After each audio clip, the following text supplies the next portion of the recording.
Hello guys, welcome to my YouTube channel. তো আজকে কথা হবে হইচইয়ের যে নতুন একেন বাবুর ওয়েব সিরিজটা বেরিয়েছে পুরুলিয়ায় পাকড়াও, সেটা নিয়ে। তো যদি আমি এক কথায় বলি তাহলে এতদিন যে সমস্ত কাজ একেনবাবুর সচরাচর বেরিয়েছে, প্রথম তিনটে কাজ বাদ দিই, প্রথম তিনটে কাজ ওয়ান অফ দ্য বেস্ট কাজ ছিল একেনবাবুর। মানে প্রথম একেনবাবু যখন স্টার্ট হয় তখন যে কাজ তিনটে এসেছিলো, মুন ম্যানহাটনে মুনস্টোনের এই গল্পটা নিয়ে প্রথম কাজটা হয়েছিল, তারপরে ব্যাঙ্গালোরের যে কাজটা হয়েছিল, এই তিনটে কাজ তো মানে টপ লেভেলের ছিল। সেই লেভেল পৌঁছতে কোনো কাজই আমার মনে হয় পারবে না। তবে মানে রিসেন্ট যে কাজগুলো হয়েছে একেনবাবুর, সুহদ্র আর সোমক অ্যাজ বাপি আর প্রমথ, সেই জুটি, এই তিন মানে এই ট্রায়োকে নিয়ে যে কাজগুলো হয়েছে জয়দীপ মুখার্জি, তার মধ্যে আমি বলবো এটা বেশ ভালো একটা কাজ হয়েছে। অনেক মানে মানে কি বলবো, অন্যগুলোর তুলনায় অনেকটাই ভালো কাজ। তবে লুপ হলো প্রচুর রয়েছে, অনেক নেগেটিভ জিনিসপত্র রয়েছে, সেগুলো আমি আসছি, বিশেষ করে এডিটিং লেভেলে, সেগুলো আমি বলছি। গল্পটা যদি একটু ছোটো করে বলি, এটা হচ্ছে একেনবাবু আবার বাপি আর প্রমথর সাথে ঘুরতে যাচ্ছে পুরুলিয়ায়। তো সেখানে গিয়ে তারা একটা আশ্রমে যাচ্ছে, মানে ওখানে তারা একটা মানে একেনবাবুর একটা পুলিশ বন্ধুর সাথে দেখা হচ্ছে, তার সাথে একটা আশ্রমে যাচ্ছে, সেখানকার একটা আশ্রম। তো সেখানে মেনলি একেনবাবু প্যারা খাওয়ার উদ্দেশ্যে যাচ্ছে, শুনেছে খুব ভালো প্যারা পাওয়া যায় ওখানে, একটা প্রোগ্রামও মানে একটা পৌষ পরব হয়, সেটা দেখতে আর প্যারা খেতে যাচ্ছে। তো সেখানে গিয়ে দেখা যাচ্ছে যে সেখানে একটা মানে পান্নার একটা হার, সেটা চুরি গেছে। তো সেটা কিভাবে চুরি গেল, কে চুরি করলো, আর ওখানে সেটা কিভাবে পাবে একেনবাবু, সেই নিয়েই পুরো সিরিজটা। সেটা ডিটেলে জানতে হলে সিরিজটা দেখতে হবে। তো এবার যদি আমি পজিটিভ দিকগুলো নিয়ে বলি, প্রথম পজিটিভ দিক হচ্ছে একেনবাবু নিজে, একেনবাবু মানে অনির্বাণ চক্রবর্তী। একেনবাবুর অভিনয় প্রথমে যেরকম ছিল, দিন দিন মানে আমি বলবো না যে প্রচুর ডেভেলপ করেছে, কিন্তু যে রকম ক্যারেক্টারটাকে উনি ডেভেলপ করেছিলেন প্রথমে, যেটাকে দেখে আমরা অভ্যস্ত যে একেনবাবুকে, উনি সেটাকে মানে কন্টিনিউয়াসলি একদম কনসিস্টেন্সি বজায় রেখে কাজটা করেছে, এখনও করে যাচ্ছেন।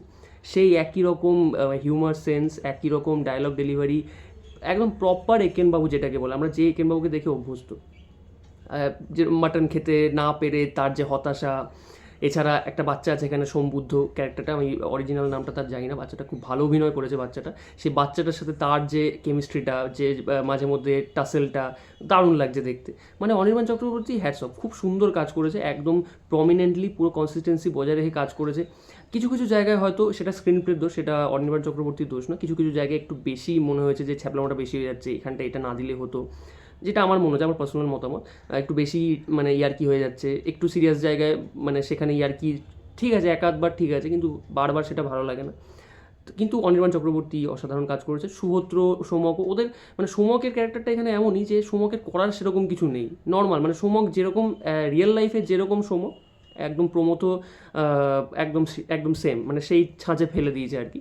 তো এখানে আলাদা করে আর কিছু বলার নেই। বাপিবাবু মানে সুহূত্র অ্যাজ বাপিবাবু ভালো, বেশ ভালো। মানে এখন মানে আস্তে আস্তে এদের ট্রায়োটা দেখতে দেখতে একটা কেমিস্ট্রি, এদের মধ্যে কেমিস্ট্রিটা বেশ ভালো লাগছে। মানে আমি ওই জায়গাটায় হয়তো নিয়ে যেতে পারবো না যে প্রথম তিনটে সিরিজে যে বাপি, প্রমথ এবং একেনবাবুর যে ট্রায়োটা ছিল, সেই জায়গায় হয়তো এরা যেতে পারবে না, কারণ ওটা একটা মানে সেট হয়ে গেছে। কিন্তু এরাও বেশ ভালো কাজ করছে। এছাড়া শঙ্কর চক্রবর্তী বা আশেপাশে যে কোরক সামন্ত তো অসাধারণ অভিনয় করেছে, মানে বেস্ট এখানে পারফরমেন্স বলতে গেলে কোরক সামন্ত, বাচ্চাটা যে সোমবুদ্ধ অভিনয় করেছে, আর একেনবাবু নিজে। তো এই তিনটে অভিনয় বেস্ট, ঠিক আছে। এছাড়া শঙ্কর চক্রবর্তী ভালো অভিনয় করেছে, আর বাকি যে ক্যারেক্টারগুলো ছিল আনুষঙ্গিক, সবাই মোটামুটি তাদের জায়গায়, মানে তাদের স্ক্রিন প্লেতে যতটা স্পেস দেওয়া হয়েছে তাদের, সেই কাজগুলো ঠিকঠাক, ঠিক আছে। এছাড়া পুরুলিয়া যেভাবে এক্সপ্লোর করা হয়েছে, ব্যাকগ্রাউন্ড মানে ড্রোন শটগুলো বেশ সুন্দরভাবে নেওয়া হয়েছে। এছাড়া যে যে জায়গাগুলো ওখানে এক্সপ্লোর করেছে সুন্দরভাবে দেখানো হয়েছে, যেটা ভালো লাগবে দেখতে, স্ক্রিনে খুব সুন্দর লাগবে। এছাড়া মানে বলতেই হয় যে যেভাবে একেনবাবুকে পোর্ট্রে করছে এসবি এবং হইচই, মানে একটা যে লেভেলে নিয়ে গেছে সেটা দারুণ, মানে প্রশংসার দাবি রাখে আর কি সেটা। এছাড়া এই গল্পটা না মানে পুরোপুরি সেই জয়বাবা ফেলুনাথের ফিলটা দেবে, মানে জয়বাবা ফেলুনাথের শেষটা যেরকম ছিল ক্লাইম্যাক্সটা, এখানেও ক্লাইম্যাক্সটা একদম হুবহু সেরকম আনতে চেয়েছে।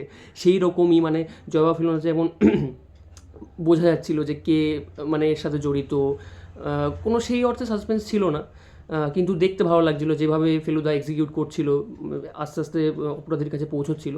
এখানেও ঠিক সেরকমই একেনবাবু যেভাবে পৌঁছায়। আর আরেকটা জিনিস যেটা ভালো লাগে, একেনবাবু এখানে মানে এখানে এই গল্পটায় না, এই সিরিজটায় বেশ কয়েকটা টুইস্ট আছে, মানে প্রায় 50 মিনিট বাকি থাকতে হিসেব মতো মনে হবে সিরিজটা শেষ হয়ে গেছে, কিন্তু তারপরেও পরের দুটো এপিসোডে আরও দুটো টুইস্ট থাকবে, মানে যেটা বেশ ভালো। মানে এখানে বলা যায় মোটামুটি 3-4টে টুইস্ট আছে এখানে। প্রথম থেকে যাকে মনে হবে আস্তে আস্তে গিয়ে দেখা যাবে সে নয়, অন্য কেউ। আবার প্রথম থেকে যাকে মনে হবে আরেকজন আছে, মানে যেটা বলছিলাম 3-4টে টুইস্ট রয়েছে, যেখানে একটা টুইস্ট মনে হবে যে না এটা এই অপরাধী, তো পরে গিয়ে দেখা যাবে হ্যাঁ সেই অপরাধী। কিন্তু যেভাবে একেনবাবু বের করবে সেটা বেশ ভালো লাগে আর কি, মানে ওই জয়বাবা ফিল্মতে পুরোপুরি সেই ফিলটা পাওয়া যায় আর কি। এবার যদি নেগেটিভ দিকে আসি, নেগেটিভ দিক বলতে এখানে শেষের দিকে একটা ছদ্মবেশের ব্যাপার আছে। মানে যেটা বলছিলাম জয়বাবা ফেলুদা যেমন ফেলুদা একটা ছদ্মবেশ নিয়ে মছলি বাবা সেজে বসে থাকে, সেরকম এখানেও একটা ছদ্মবেশের ব্যাপার আছে। কী ছদ্মবেশ সেটা আমি বলছি না। তো এখানে দেখা যায় যে যখন একটা পারফরমেন্স হচ্ছে তখন দেখা যায় যে পারফরমেন্সটা করছে তার হাতে একটা আংটি রয়েছে, একটু ভালো করে দেখলেই বোঝা যায়। এই জিনিসগুলো চোখে লাগে আর কি। এবার আমার চোখেই পড়ে এগুলো, আমি কী বলবো, যাই হোক তার হাতে আংটি রয়েছে। কিন্তু পরবর্তীকালে দেখা যায় যে অরিজিনালি আংটিটা থাকার কথা নয়, মানে হিসাব মতো একেনবাবু কোনো আংটি পরে না, ঠিক আছে। বোঝাই যাচ্ছিলো যে ওখানে অন্য লোক ছিল, পরে একেনবাবুকে দিয়ে চেঞ্জ করানো হয়েছে, এই একটা খুব বাজে লাগে।